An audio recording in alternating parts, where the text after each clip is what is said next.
Hello and welcome. Thank you for taking the time to watch this short video. My name is Samantha Garrett and I'm one of the product specialists here from Pegasus Software, and over the next 5 minutes or so I'm going to show you retrospective age debtor and creditor reporting available for Opera 3. The standard debtor and creditor reports within Opera 3 allow us to view the associated outstanding debt, but as at today. So using these reports, we cannot view the debt retrospectively, meaning we cannot look back at how the debt was at a specific date in the past. So Opera 3 now includes two new retrospective reports which can be run for a date in the past, and it will show the data as it would have been at a specific date. The existing Opera 2 and Opera 3 data structures already provide sufficient information to be able to reconstruct these retrospective debtors and creditors reports, thus meaning that Opera 2 and Opera 3 users who upgrade to the latest release of Opera 3 will benefit from these new reports straight away and won't need to gradually build up data from the point of their upgrade onwards. It does, however, depend on how long the customer has been retaining their sales and purchase ledger transactions, as can be defined in the set options for each of these applications. Okay, so let's have a look at the standard age debtors report within Opera 3, and then we'll have a look at the new retrospective debtors report. So we're going to go into the sales reports menu and we're going to pick up the debtors report. I'm going to ask it to please show me the transactions. We'll say OK, we'll hit publish to send it through to screen. And there we can see I've been presented with a list of the outstanding customer debts as at today, aged according to the length of time the debt has been outstanding. This report and also the purchase ledger creditor report has remained unchanged.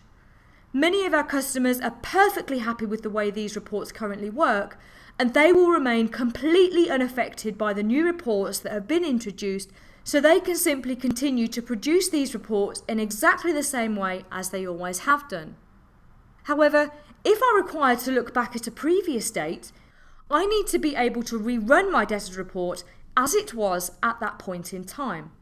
So let's minimise the current debtors report so that we can compare it with the retrospective debtors report in a few moments, and we're going to go back into the sales reports menu. However, this time we're going to pick up the retrospective debtors report. Notice that there are now two new fields.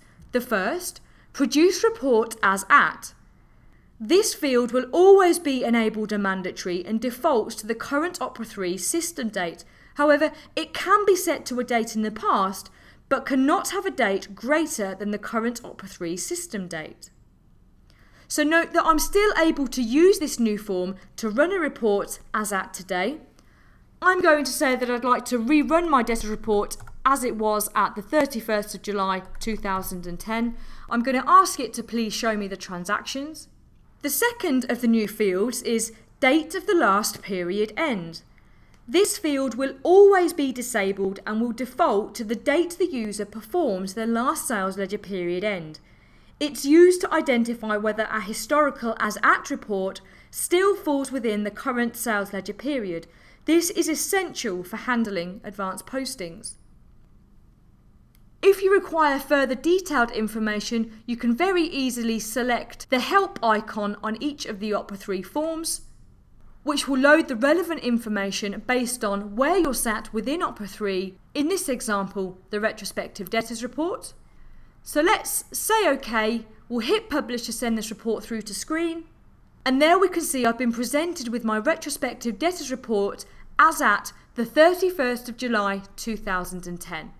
So by entering that date, this report has reran as if it had actually been ran on the 31st of July 2010, which means that it's only included transactions, invoices, credits, receipts and allocations dated on or before the 31st of July 2010.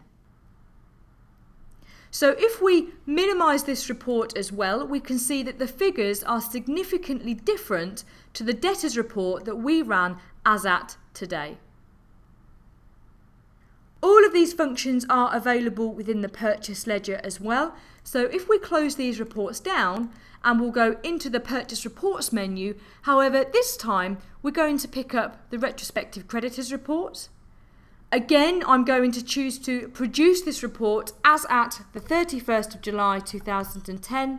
We'll say OK. And notice that we can also choose to output both of these reports directly to Excel as opposed to printing them. So we'll give it a file name. I've asked it to open the document when done. We'll hit publish.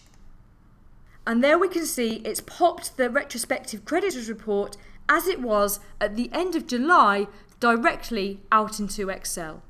So to conclude, Opera 3's retrospective reporting provides accurate, realistic figures of your debtors and creditors at a specific point in time.